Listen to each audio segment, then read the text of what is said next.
Hi, and welcome to the Deer IQ podcast, where smart hunting begins. I'm Adam Lewis, and we're in our series, The Art of Hunting, where we delve into some very interesting topics, from tracking down big bucks, to the debate and high IQ strategy of trail camera use, to the fine points of broadhead selection, and to what it's like going tech naked for a whole season.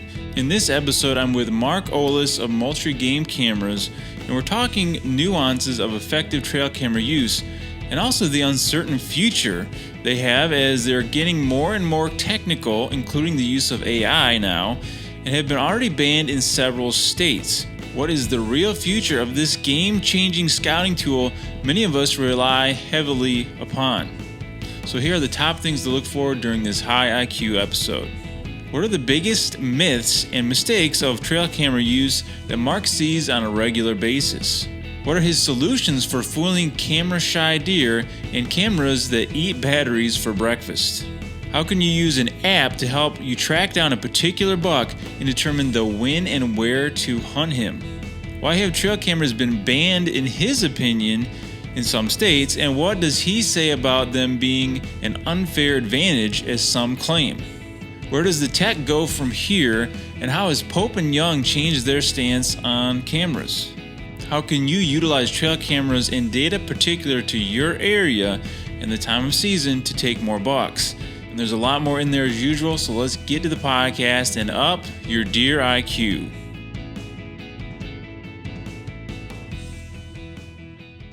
All right, I'm here with Mark Olis. Mark, welcome to the Deer IQ podcast. Hey, thanks for having me on. Yeah, we've been trying this for a while. It's great to have you here. And today we're going to talk about data collection and analysis, which is, I think, a huge part of deer hunting. And this is a personal thing, but I think if you're a hunter and you're just going out and guessing, right? And I use the term, you hear this a lot, going with your gut. That's a term I do not like, because it really, to me, means that you're going out there and you don't know why you're making decisions. And I think data-led decisions are really important and will really help hunters. And one way to do that is through trail camera data and things like that. So Mark is with Moltry. Before we jump into a bunch of questions, Mark, maybe take a minute here and just tell everybody who you are, what you do, kind of your background. Yeah, sure. So I work here at Moultrie. So I'm our senior communications manager here. So I handle, everything from, sponsorships with ambassadors, influencers, our media buys, PR efforts. Those are the things I oversee here. But my background, I live here in central Alabama, the Birmingham area. So been a big deer hunter and turkey hunter, most of my life. And so that's what, I grew up hunting here in Alabama. So that's this is kind of the home grounds for where I learned. And I've been working in the outdoor industry for, probably like 18 years. 13 years I spent in the editorial side. I was, Okay. Editor on several outdoor hunting magazines, Whitetail Journal, Predator Extreme, things like that. So, but if I were to describe kind of who I am deer hunting wise, I'm big into the habitat management, the food plots. I'm big into the, kind of that biological side of the whitetail world. So that's kind of where I like to geek out. Interesting. Cool. So let's jump in here. And, when we talk about data collection and things like that, trail cameras are just a small piece of that. And I want to be clear to people listening. I'm currently, writing a book, and depends on when people listen to this, it might even be out, but where that's a piece of the puzzle, right? And that's a piece of data collection itself. And there's other ways to do that with scouting and different things, obviously. But that can be a big part. I really do like to use trail cameras and get information from them, right? So when it comes to trail cameras, Mark, what are some, I guess, maybe myths or misuses that that you see people when they use trail cameras that really aren't helping them? Well, some of the biggest things are kind of those, you know, and I don't mean this, but you would think common sense wise, but when you get in the woods, you're looking around. Maybe it's an unfamiliar area, and you're not really thinking. Or you say, "Oh, I like this spot. I'm going to strap this camera to this tree. It's looking at what I want." But that camera may be facing east or west, and that messes up so many people's trail cam, collection. Even seeing what animals are there, because whitetails move at dawn and dusk. That's a heavy moving period, and you've got sunrise and sunset absolutely blowing out your photos. Where at those prime times you can't even see what's in front of that camera, so you're losing a lot of intel doing things like that. And then like on the cell cam side, which I work a lot with. One of the biggest things on the cell cam, someone gets a cell camera, they're new to it, they put it up, and that thing they've got it set to immediate mode, right? So every time an image is taken, it's sending that to the app so they can see it, and it's exciting, it's fun. I totally get it, but it will drain the heck out of your batteries, and that's where you get people saying, oh man, these things just eat batteries. These suck batteries, and you'll see that a lot online.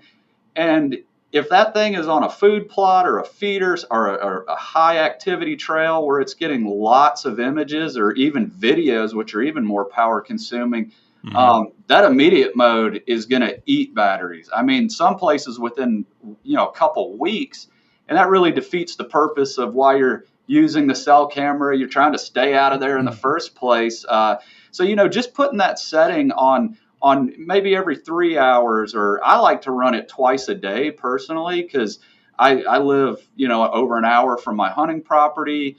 I may get there on the weekends, so I'm kind of monitoring from afar and not, but that conserves my battery life.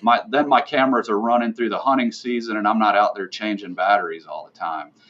Those are probably two of the ones that I see the most. And I don't know if it's necessarily a myth, but another mistake I see is just guys putting up cameras and then not clearing the brush immediately in front of them.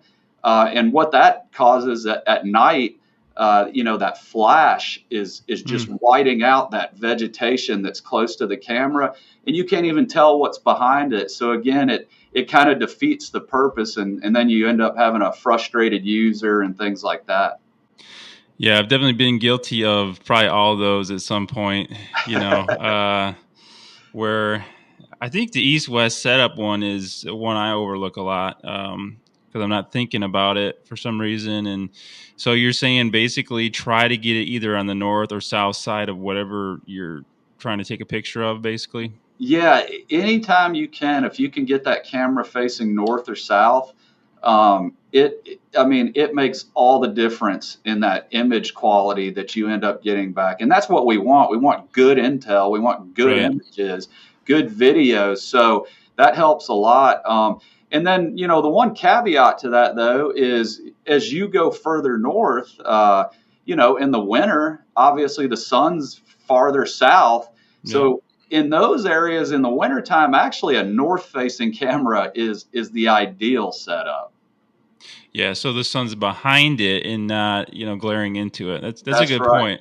Yeah. So yeah, being cognizant of when you're putting the cameras out, exactly where you are, the time of season that you were trying to collect pictures, all that stuff. I guess try to think about, Um, yeah, the battery one's a big one too, especially for guys with, and run cell cams.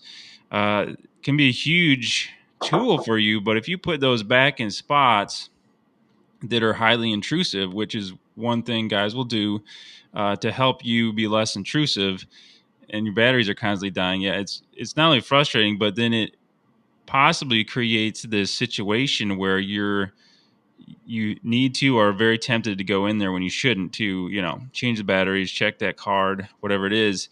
And that's really counterproductive. I wrote an article a couple years ago for Deer and Deer Hunting where I listed some things about trail cameras that were bad, and that's one of them. Is that it? And I think most guys realize this. They can be a negative if you're checking them at the wrong places and times. So thinking about that, and your intrusiveness about where you put them, when you're checking them, all that stuff. And battery life's a big one.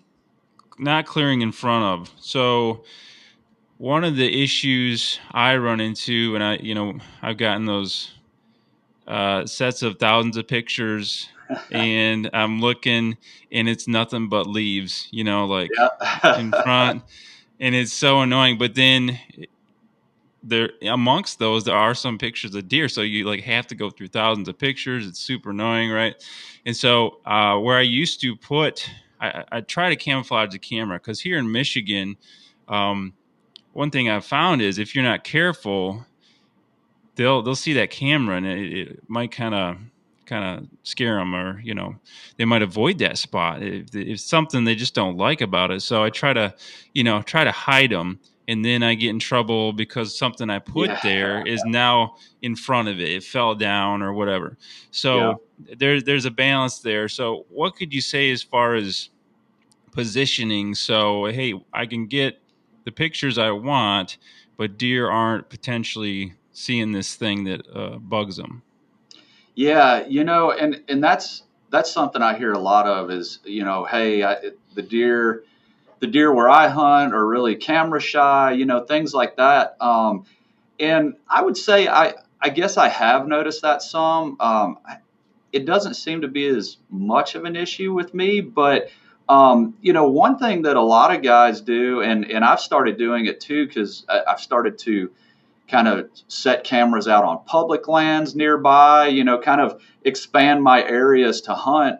Like I said, I've got a lease that's over an hour away, but when I can't get there, I have some public land that's 20 minutes away. So I've Yep. been putting cameras out there this summer. And one thing that I've been trying that I've always heard is getting that camera up higher. That's putting that camera higher up on a tree, where it's actually angled down and it's above the line of sight. The guys that do that swear by it. They say they get the mature bucks. They don't notice it. They come through more frequently, so they swear by it. But the other thing on public land you're doing is you want to get it above the eyesight of other humans, hunters. Just it's Yeah. better off if someone doesn't see your camera. Let's just put it that way. Right. And going doing that. Now I also do what you're saying is I try to tuck it in and kind of have cover, really close to it. But like you said, it's you may get a little overzealous with that, and now you got those images of nothing coming through. But Right. and so those are kind of the things. And one of the cool things though that we came out with last year at Moultrie was that Edge Pro camera, and we've got the Edge 2 Pro coming out next week. But that's got the AI technology on it, and you can actually tell that camera through the app, like, hey, I only want to get my deer images. So when you do camouflage that camera and you get those wind-blown leaves and things like that, the AI actually scans every image before it sends it to the server.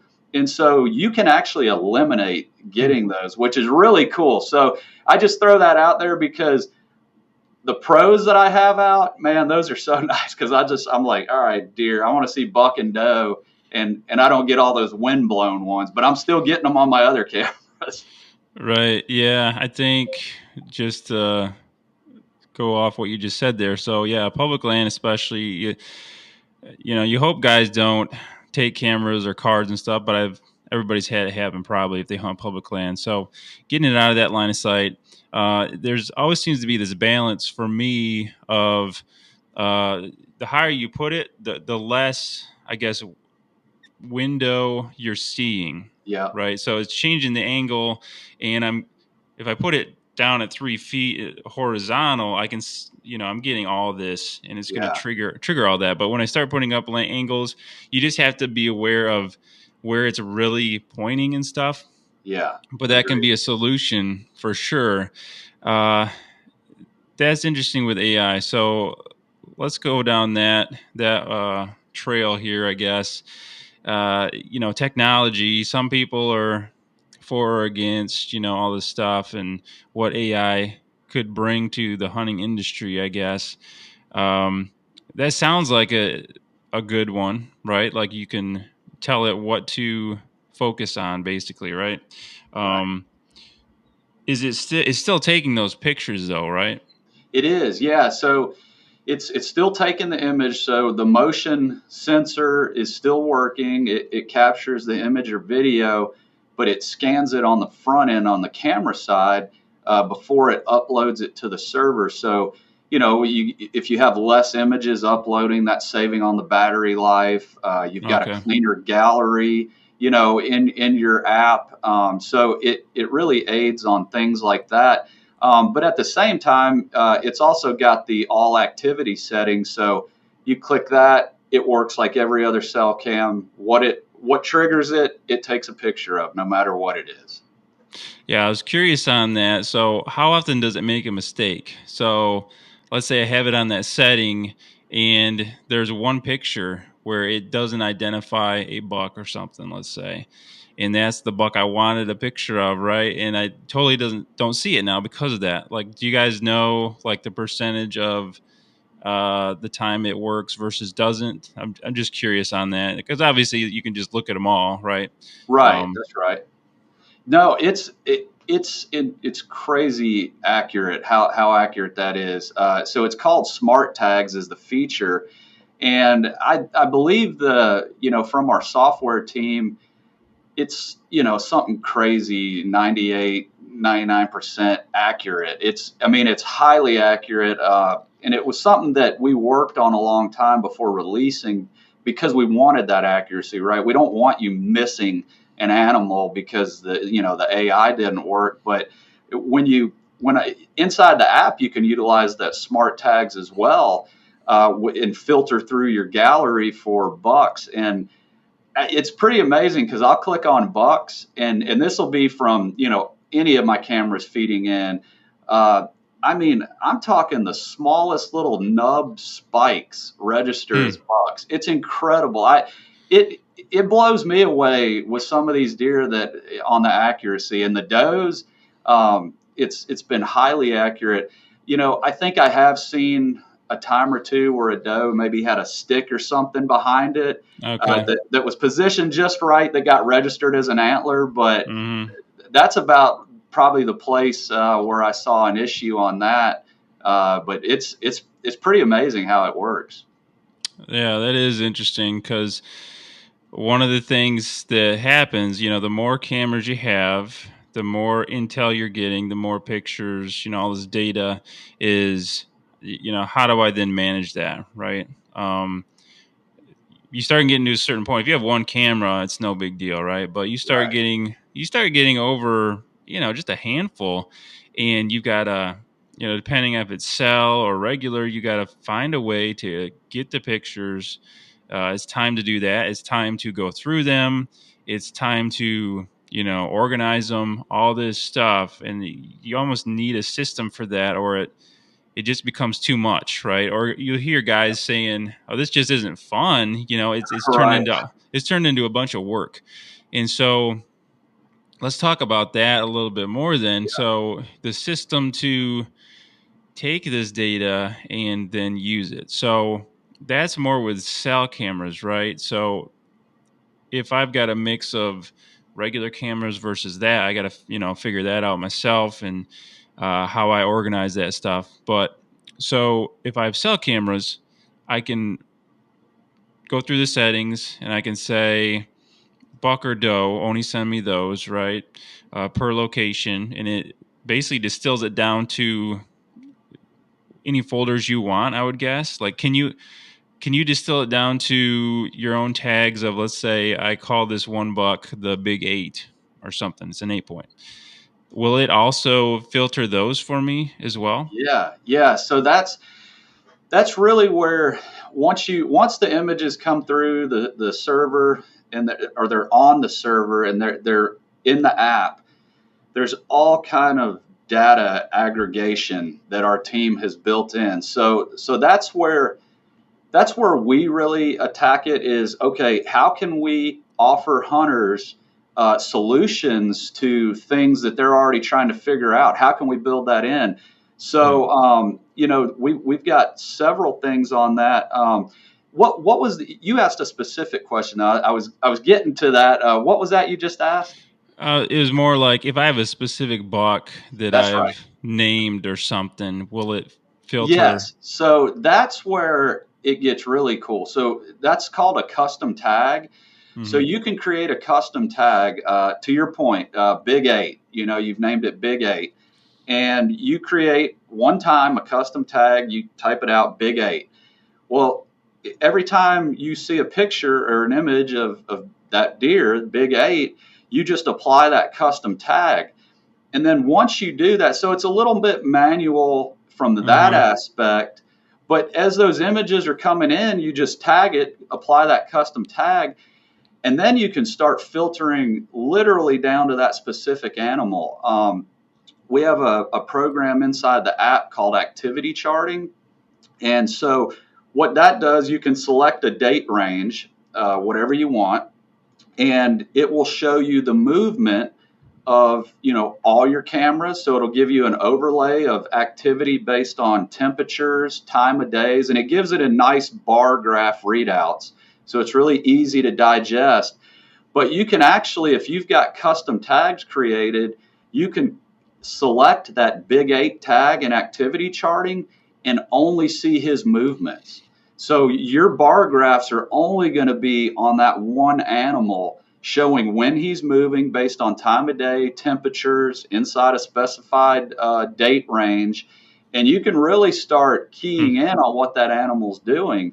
Um, another feature that we've released last year in the app is called Game Plan. And Game Plan is really cool because, to your point, there's a lot of data. Every time an image comes in, there's a lot of data that comes in with it. So Game Plan is a predictive deer forecasting model. It's only looking at bucks, so it's using that AI technology to track buck movement. And it's doing it on a localized level, so it's in your area. So say where you hunt in Michigan, inside the app you would drop a pin on the map where you hunt, or you can enter a zip code, however you want to do it. And now Game Plan is going to look at your local area. So it's not only going to look at the data coming in from your cameras, your Moultrie cameras, it's going to look if there are other Moultrie cell cameras in the area running. It's also looking at that anonymous data that's being fed into the system. So you're not seeing other people images. You're not. It's just the data, and it's tracking the buck movement. And that algorithm, our team worked on it Hmm. for 2 years, and they fed it. It's a machine learning system. So we already know when the bucks are moving because we're getting that data coming in. So we see buck movement. What this system did was they fed it every kind of information they could that would possibly correlate to buck movement. So that's weather factors, moon phases. Everything, thousands and thousands of different scenarios. And if it didn't correlate to any kind of movement over that time, that's not in the algorithm. So it only hones in on the things that are known to actually correlate to increased deer movement or decreased deer movement.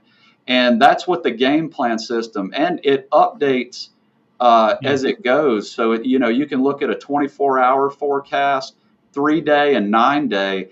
But as the weather patterns, the forecasts change and things like that, it actually updates because if there's going to be a downpour, you're likely going to see a correlation in reduced movement, of deer.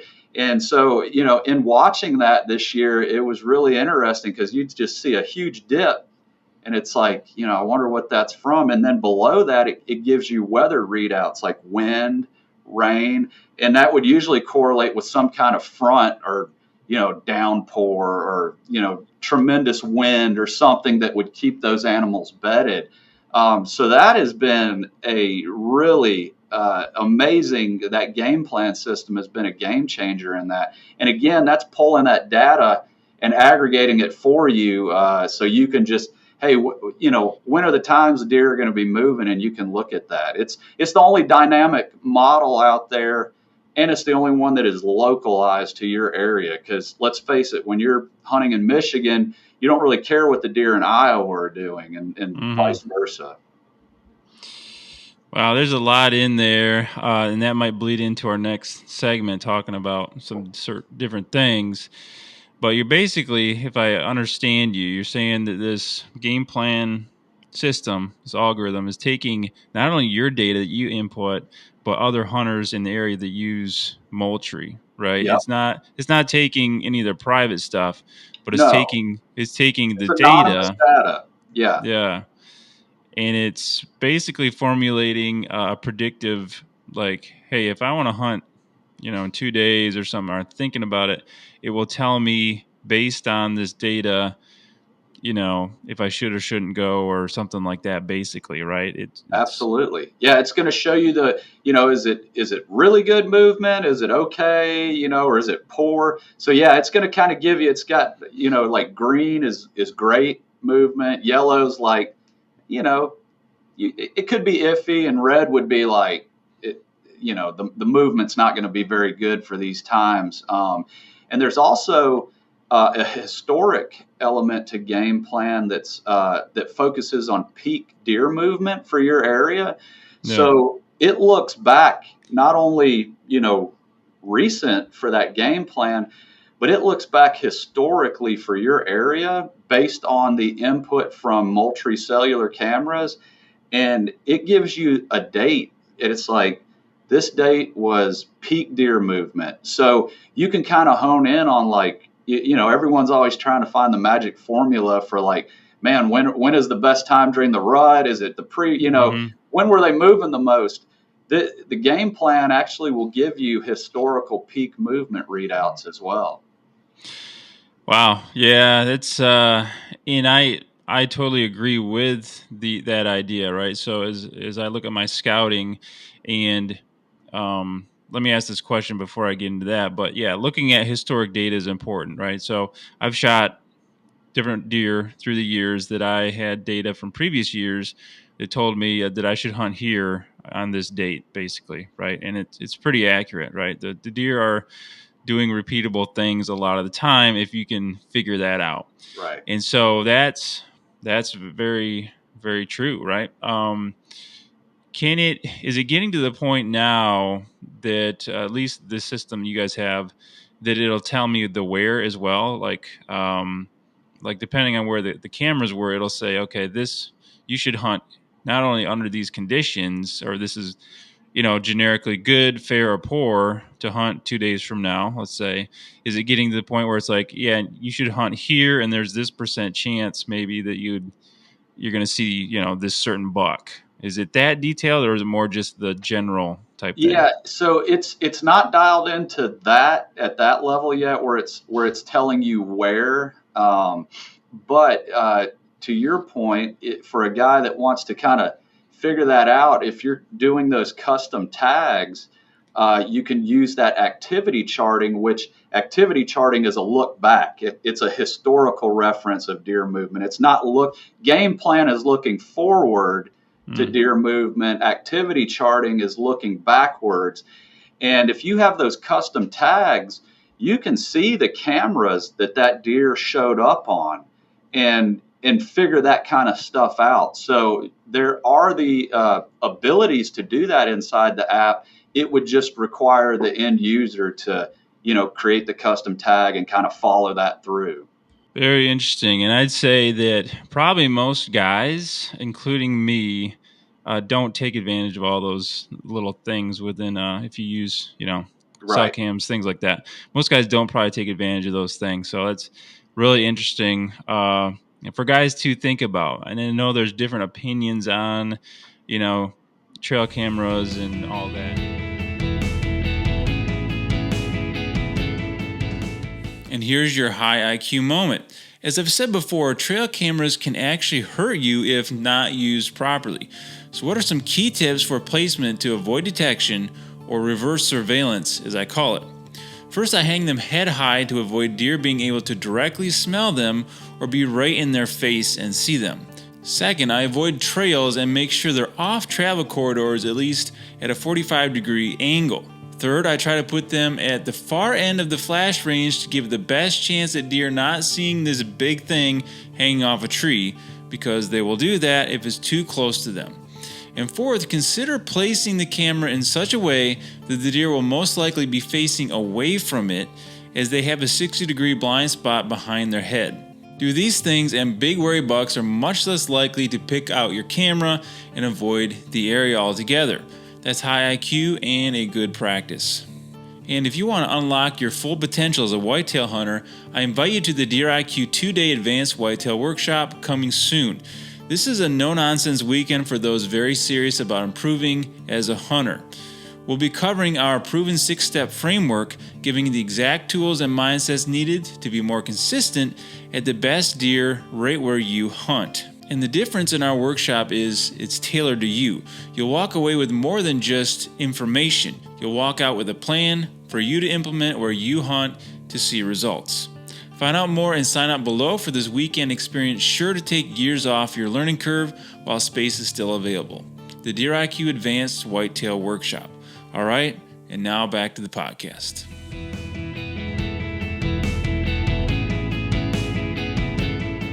And we're going to get into some more of what's going on now with trail cameras. So several states, a handful of states have banned trail cameras, are considering it. There's this talk out there with different things. And so I kind of want to get into that, because so many guys now, even if you aren't in these states, travel out of state, right? I'm planning, hopefully the next couple of years, to hunt in Iowa. Well, they're one of the ones, at least at the recording of this, I think they banned them, and now they're kind of have stepped back and say, well, let's talk about this. And so there's all this stuff going on. Kansas banned them on public and WEHA, the walk-in access. So that changes things for those hunters, but private, you can use them, right? So let's get into that, Mark, since you work for a company that makes trail cameras. What's your recent take on this trend in the banning stuff? Yeah, across the board, they're getting banned for different reasons. So it's not like, just some uniform ban. I would say that I think a lot of it is maybe knee jerk, like, we don't know what to do, let's ban it. That seems to be a lot of times what happens.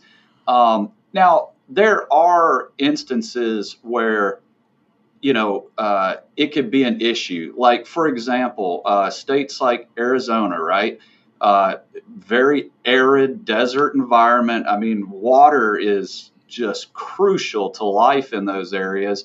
And when you have, only, limited areas with water, and then you got 30 guys on public land setting up trail cameras on that water hole, that's probably not the best thing in the world, if we're just being honest. So that's an issue. As you start getting into the whitetail states, as coming east, I don't know. I'm not so sure those are really well-founded arguments for banning trail cameras. And as to your point, we have this public land that's public land that we're allowed to hunt, whether it's out of state or whatever. And then you're trying to take away my ability to scout and do things. The argument of, like, hey, the old school way, okay, fine. Are we going back to chunking spears and rocks? Because, like, every piece of technology advances hunting down the road. I mean, so it's new technology. I think there's a lot of knee-jerk reactions to it. I do think probably there are some reasons that maybe you shouldn't use them, like the Arizona case, but you know, that's kind of, where I see it. Yeah, it seems to me, and I had a conversation with a smaller company, Exodus, a while back. It just seems to me that maybe the trail cameras are the whipping boy of technology right now. And yeah, the knee jerk, I think, is a good way to put it, right? Like, could there have been other steps if they feel that this or this is happening? So, for example, I think in Kansas, one of the supposed reasons was, well, in the walk-in access, which is private land in this program, right, a public program, people are walking around. It's causing problems, for the landowners, blah, blah, blah. Well, is there another solution before you just ban it for just public hunters? Because that gets into a whole nother issue, I think, in hunting, which is, is this only a private land? People that have access, we're separating camps of people and access, basically, and people in public land don't have the same rights as people that hunt private. So that to me doesn't seem quite right, but they're happening here and there, and hopefully these states will, take a step back and really start thinking about some different solutions, right? Right. But it's kind of a reality for now, right? Um, do you think it's more so? The last episode we talked about some of this technology, which is pretty incredible when you start get incorporating AI now, right? And there's people on both sides of that fence in all realms of life, right? Like, I'm a teacher. AI is coming in now where kids can get any answer to any question. They can have it write a paper for them. It that's not good in one regard. And so we have all these debates about AI and is it good or bad, right? I think with anything, it could be used for good or bad. But uh, we talked about some of the stuff you have at Moultrie, right? Like, you said the game plan system looks forward and helps. It takes these data points in an area and helps you plan forward based on that data. Like, that's pretty amazing, because it's not just your data; it's collecting other data points from other cameras, right? That's right. Um, From your localized area. which that's huge, right? Uh, some people would say, "Oh, that's too much." Or you said activity charting looks back at historically, which anybody can do now, even if it's from visual. Like, oh, I saw this Right. buck in this spot, last year. I'm gonna hunt there this year at the same time because deer do repeatable, their habits of creatures of habit, right? Right. So I could do, but now I have this technology that helps me do that on a broader scale and better than maybe I could do, right? So do you think some of it is just the, hey, maybe this is becoming unfair, right? We got this technology and this AI stuff.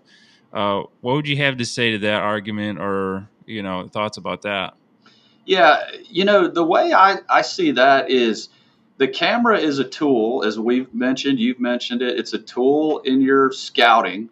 The camera is not harvesting animals for you. You have to go in the woods and you have to play the wind, and you have to hope you get within bow range or rifle range or whatever of this animal, and then you still have to make the shot, everything. So all your hunting skills, you still have to keep those honed and use them. This isn't a cheat sheet or anything like that.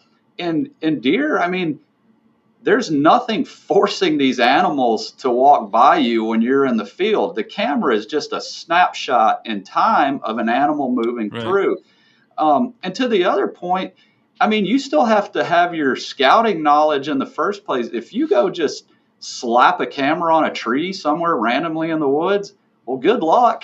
I mean, Right. you're probably not going to see a lot of intel. So you're strategically locating these cameras to give you that intel, and that's really what our focus at Moultrie is. It's not about, is it making it easier? It's like, hey, we're able to give you information that you need for your hunt planning. And you still have to plan. You still have to say, where am I sitting? And, all these things. So again, it's a tool. It's a great tool.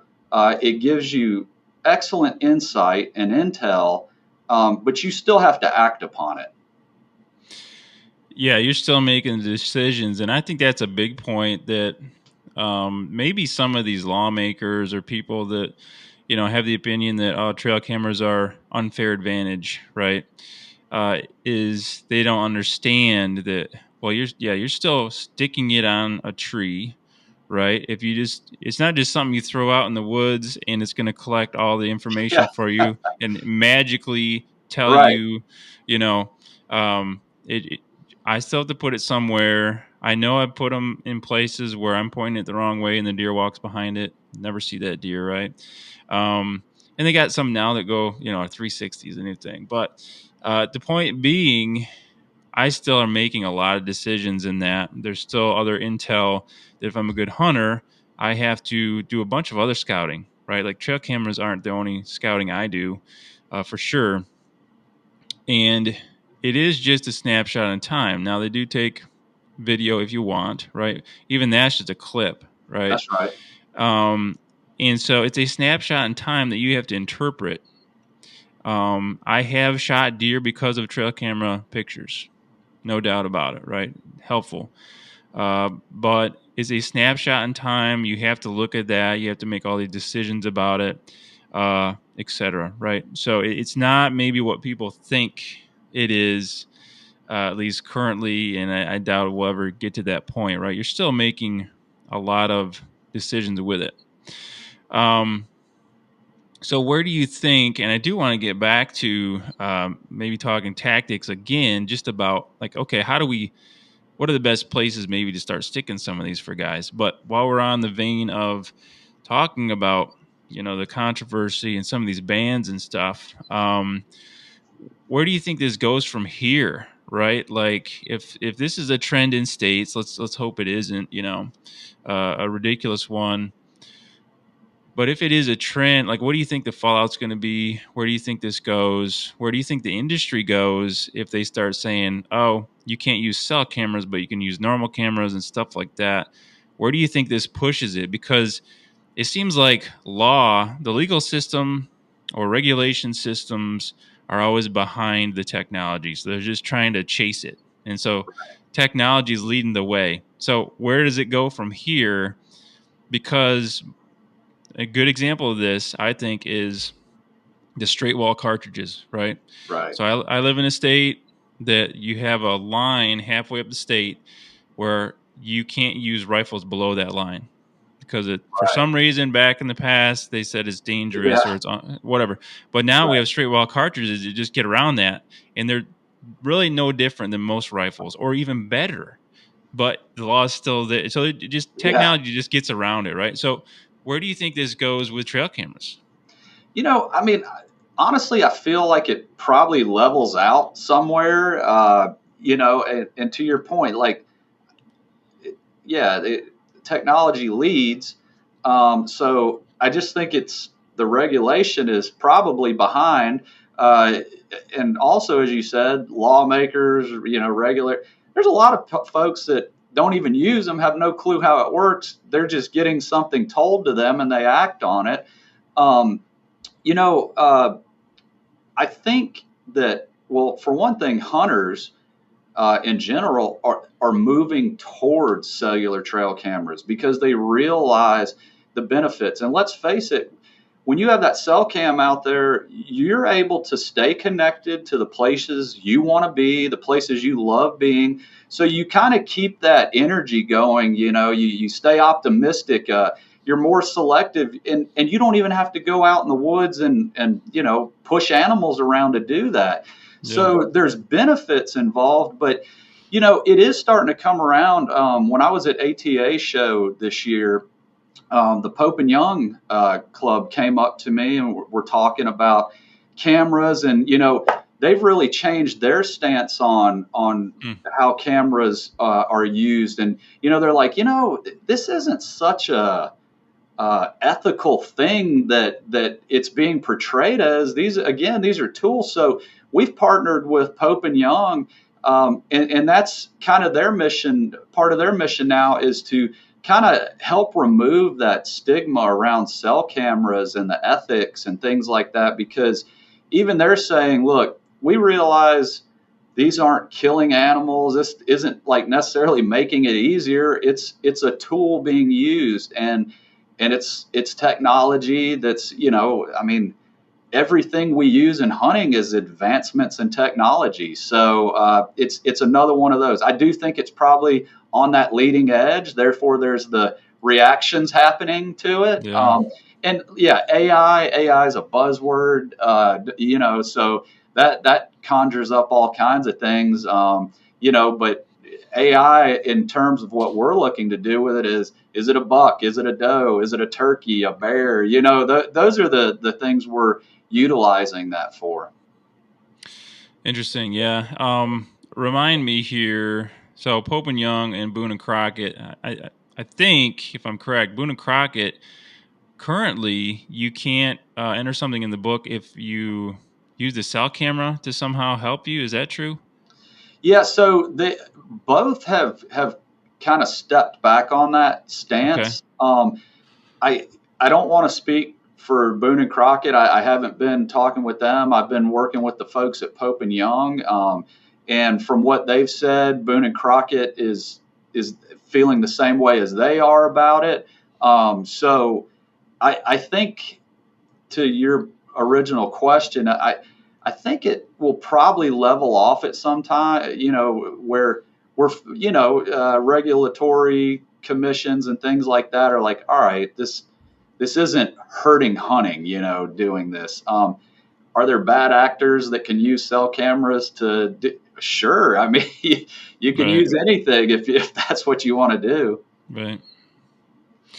Yeah, that's interesting. So hopefully that's the case, that we come to these reasonable conclusions, right? And I think it's ironic, and I don't want to beat a dead horse here. I just think it's ironic that the same group of people, the hunters and stuff, use the argument about the Second Amendment, and having that right, that, oh, the gun isn't, killing people or murdering people, it's the person.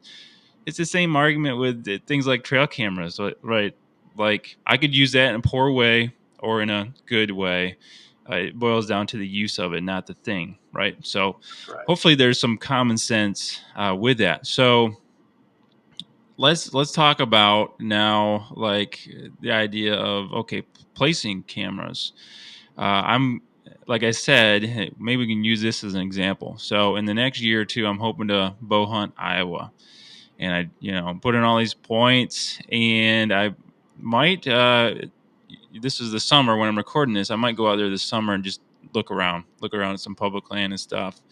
Uh, what are some tips for that? Because I don't know what the ruling will be out there by the time I hunt it. If I can or can't use trail cameras. What are some, I guess, strategies though for guys that hunt out of state to maximize their hunting time? Uh, and I'll throw another example in there, not to muddy what I just asked you, but I hunt Ohio, right?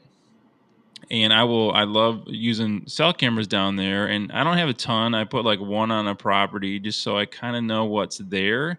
Right. Uh, but I also have to use regular cameras, which require checking the cards, and it becomes this efficiency thing, right?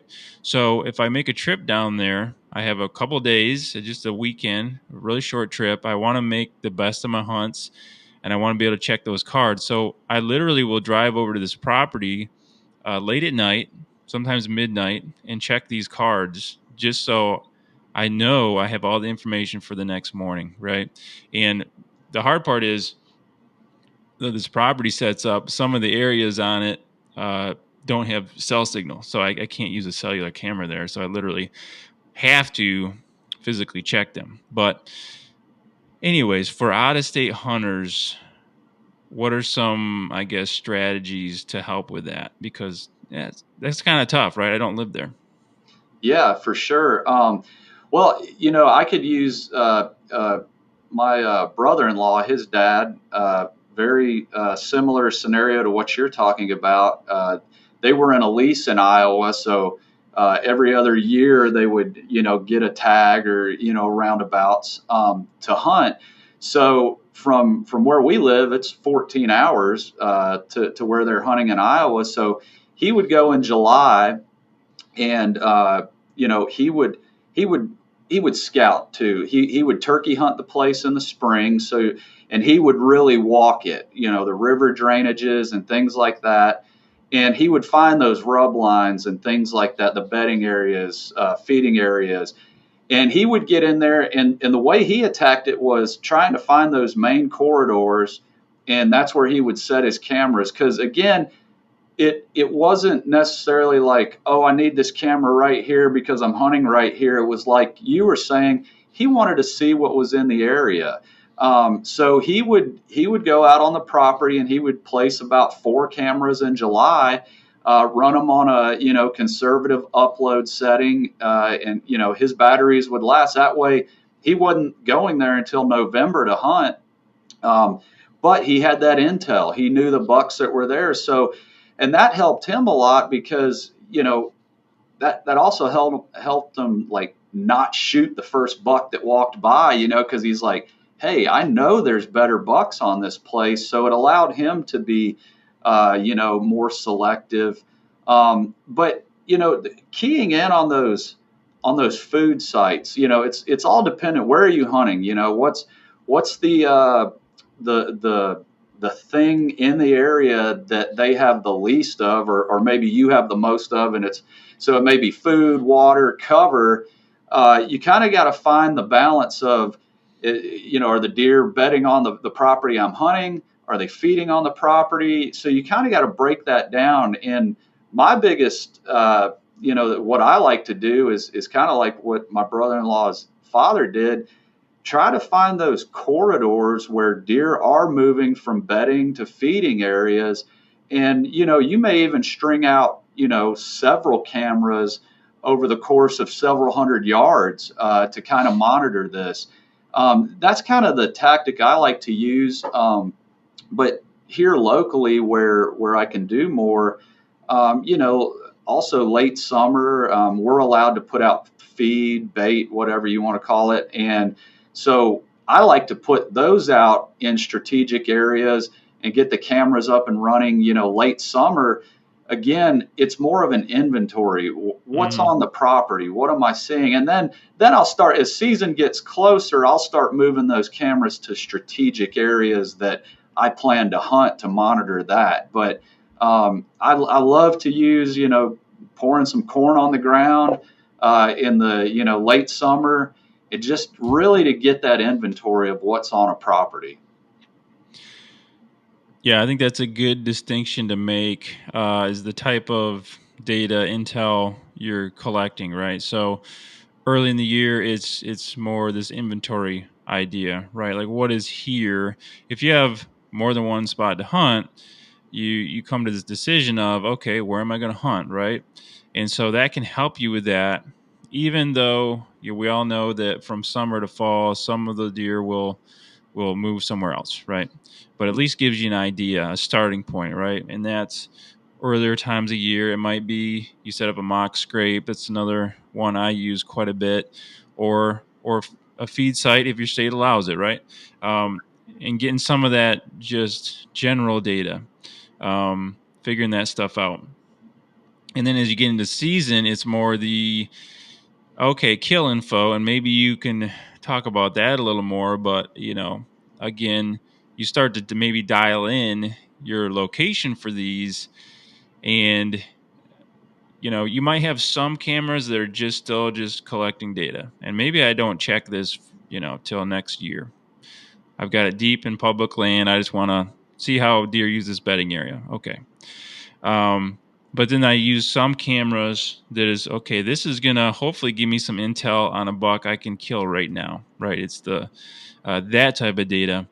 And I've shot many deer over the years that a camera helped me do that. Just one piece of that puzzle, right? What does that look like for you, Mark, as far as shifting those cameras or how you do that throughout the season. Yeah, so our hunting property is in East Central Alabama. It's the very end of the Southern Appalachians, so got a lot of terrain in there. It's not the easiest to hunt. We also, we do a lot of habitat management on our place. So we've got areas that were, cut, and that we use prescribed fire to keep that nice habitat bedding cover. So, and we really put a lot of effort into our food plots and things like that. So a lot of times, especially early season, even late season, but those food plots are great locations. You get a lot of deer hitting them. It's that new growth coming up, so they're really attracted to those food plots. So I will key in on those because we'll, inevitably have one or two of those spots where you even have a mature buck coming in, frequently. So those are key spots.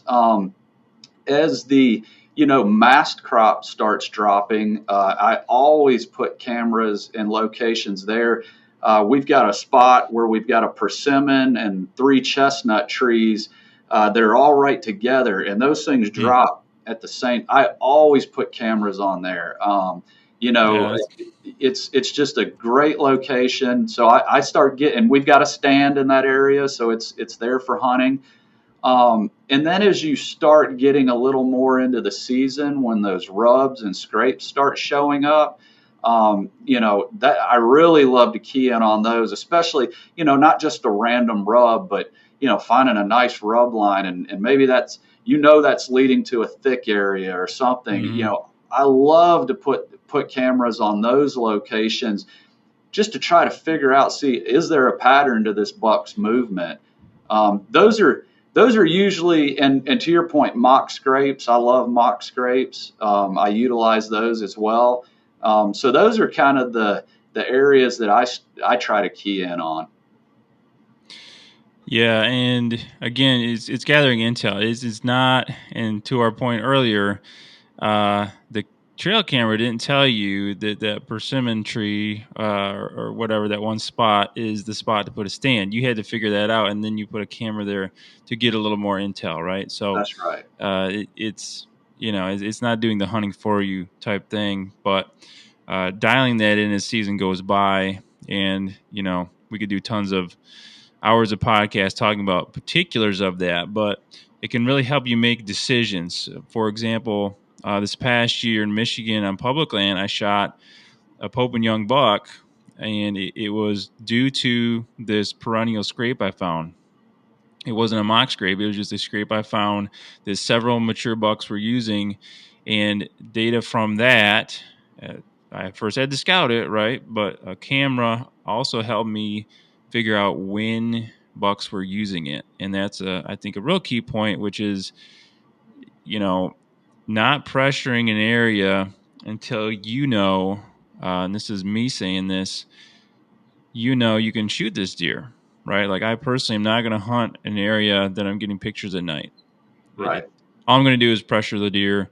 It's not helping me. But if the deer tells me that it is moving where I can hunt him close to daylight, then that becomes an option for me. So you still, again, have to use your brain, but trail cameras can really help you do that.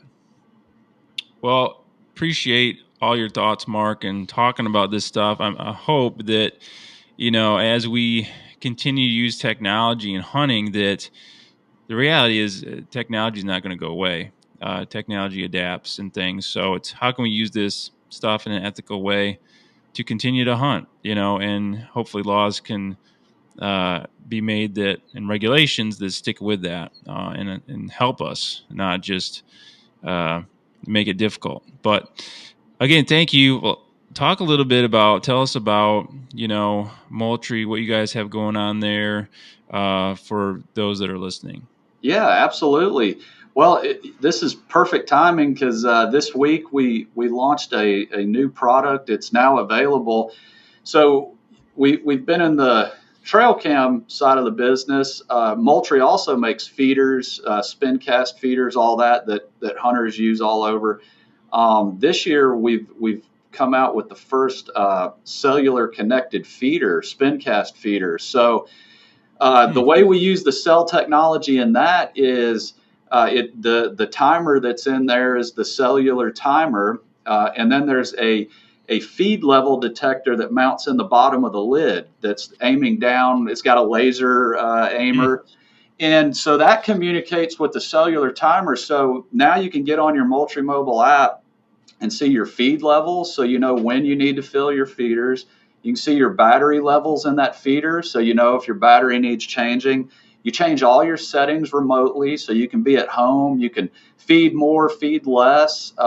You can also feed on demand. It's got that option. You hit it, and within 30 seconds to a minute, the feeder will go off. So we've added that connectivity to the feeder side because again, states where it's legal, here in Alabama, you can run feeders. I have to go open the lid, look in, and see. It's an entirely manual process. And oh, by the way, it's Saturday. The if I got to go to town, the feed store closes at noon. So now I'm in this whole stress situation. So we've got that. It's called Feed Hub. We've got that where it's integrated. You can buy the spin cast. It'll hook up to Moltry feeders. We've also got a universal model that will work in other brands of spin cast feeders. So not just Moltry. So we made that universal. That way you don't have to go buy a new feeder to use it. So that's a really cool new product that's available now. Academy, Bass Pro, our website. But next week, we're launching our new cameras. We've got the Edge 2 and the Edge 2 Pro. And so, those cameras both operate on Auto Connect. We call it Auto Connect. So it'll work on the 4 major cell carriers, and it automatically finds the strongest signal. There's no SIM card swapping. You just turn it on, and the camera does it for you. And that has worked tremendous since we launched that with the Edge. And all the Edge cameras, also no SD card. It's all internal memory. And the reason we went to that was just for reliability. The SD card was really the weakest link in getting transmission of images. So we eliminated that.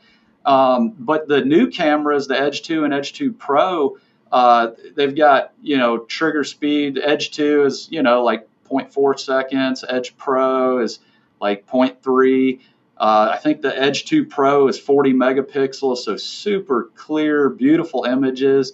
It's got full HD video, so really, really clear, crisp video. It's also got microphones built in, so you get the audio of those animals, which has been super cool to hear all the different vocalizations from animals. But those new cameras also have an on-demand feature, which we haven't had. So you can, tell it to take a video or a photo remotely. It'll do that, and it'll automatically send that back to you. So, some guys, if the camera hasn't checked in or haven't gotten an image, they may want to hit that. Those are some of the new technologies. The Edge 2 Pro has all the AI on board, like we were talking about on the original Edge Pro. It's also got GPS for this year. So we got a lot of new things coming out, a lot of power accessories. We've got a couple solar panels, which are awesome in any area that gets a few hours of direct sunlight. Going back to the batteries, with a solar, you can run it on immediate mode. As long as you're getting sunlight on it, you don't even have to mess with batteries anymore. We've got some rechargeable lithium battery packs, so you can stop buying AA batteries and spending all that money. So there's a lot of things going on. MoultrieMobile.com, MoultrieFeeders.com. We've got all the stuff on there, and obviously all of our partner stores around the nation carrying the new stuff as well. So a lot of exciting things taking place right now. Awesome, man. I don't have any sponsors or anything, but I do use Moultrie quite a bit for cameras, and I have a feeder too. They work. I've had good success with them, and I know I'm not using them to their full capacities or some of what this new stuff offers as well. So check those out. But again, Mark, thanks for coming on and sharing with us here. Hey, thanks a lot. I appreciate it. Okay, here are your high IQ takeaways and challenges. The challenge for this episode is to start organizing and getting more miles out of your trail camera data. Most people do not log their pictures and organize them very well, so come up with a system to do this and start mining information from them that can help you focus in and focus on certain deer. That data analysis will really help out. And next time we talk about going tech naked, if you ditch all this stuff, all the gadgets, all the technology, what happens? Our guest will tell you exactly what happened to him. You won't want to miss that episode as we continue into the fine art of whitetail hunting, and I'll see you then.